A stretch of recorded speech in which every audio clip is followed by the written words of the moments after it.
Ngayong September 26, 3 taon na ang nakakaraan ng tumama sa atin ang mapinsalang bagyong Undoy.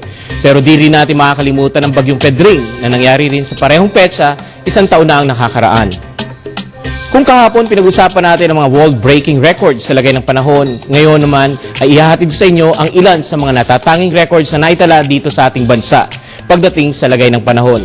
Pero bago natin pag-usapan yan, alamin muna natin kung nasaan na ang Super Typhoon Lawin at ang magiging lagay ng panahon natin bukas mula kay Amor La Rosa na nasa Pag-asa DOST. Amor. Salamat, Professor Edmond. Magandang gabi, Pilipinas. Live pa rin tayo dito sa Pag-asa Weather and Flood Forecasting Center. At ngayon alamin na natin ang latest sa Bagyong Lawin. Ang Bagyong Lawin ngayon ay bahagyang bumilis. Ito ngayon ay nasa layong 410 kilometers east ng Apari, Cagayan. Taglay nito ang lakas ng hangin na umaabot ng 215 kilometers per hour at may pagbugsong umaabot naman ng 250 kilometers per hour. Patuloy nitong binabaybay ang direksyon papuntang Cagayan sa bilis na 13 kilometers per hour. Nakataas ang signal number 1 sa Batanes Group of Islands, Cagayan, Calayan at Babuyan Group of Island. Signal number 1 naman sa Ilocos Norte, Kalinga, Apayao, Abra at Isabela.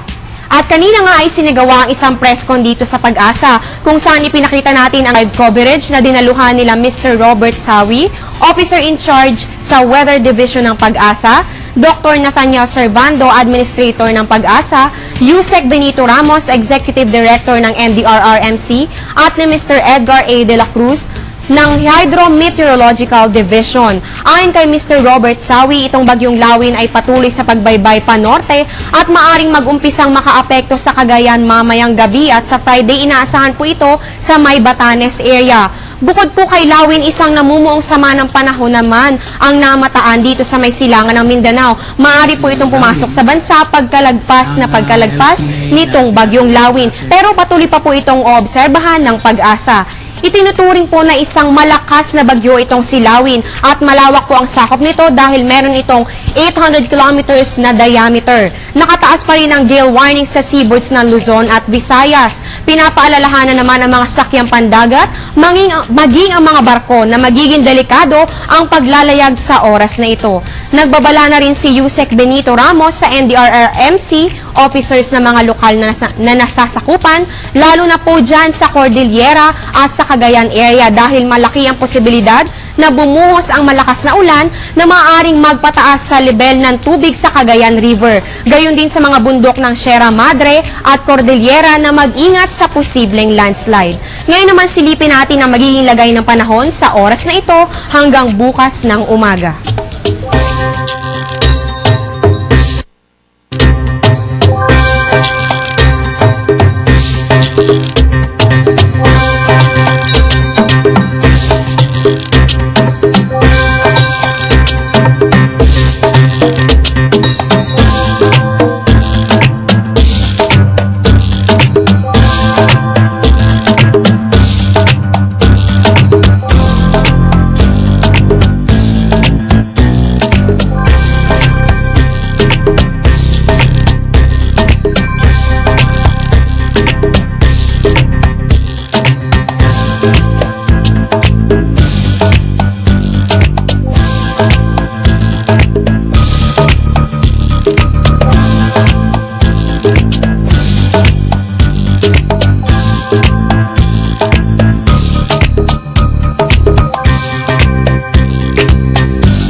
Muli po pinag-iingat ang lahat lalo na sa mga residente ng Northern Luzon na maging alerto at maging handa sa magiging epekto ng Bagyong Lawin. Mas mabuti na ang maging handa kesa makaranas ng anumang sakuna. Yan muna ang latest dito sa Pag-asa. Manatiling nakatutok sa Panahon TV Express kung saan walang pinipiling panahon ang pagbibigay impormasyon.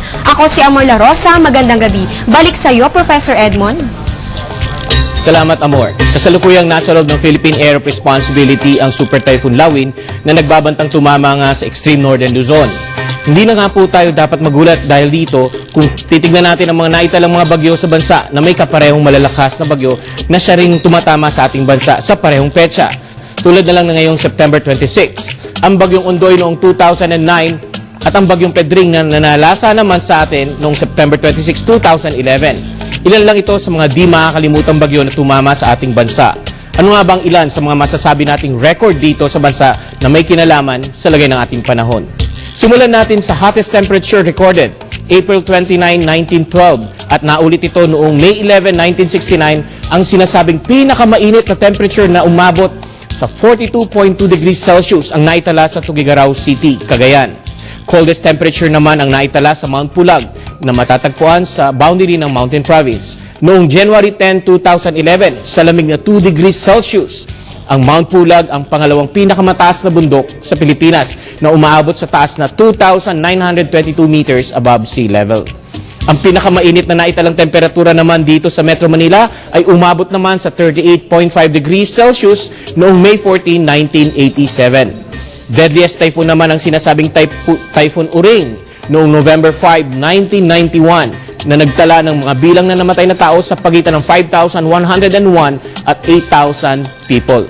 Strongest typhoon naman ang Bagyong Reming noong November 30, 2006. Umabot ang lakas ng bugso ng hangin nito o gustiness umabot ito sa 320 kilometers per hour.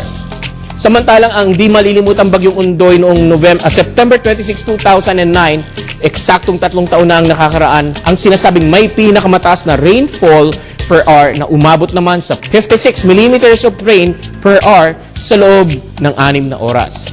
Ito po si Edmond Rosales. Sana nadagdagan namin ang inyong kaalaman para mas lalo nating maintindihan ang lagay ng ating panahon.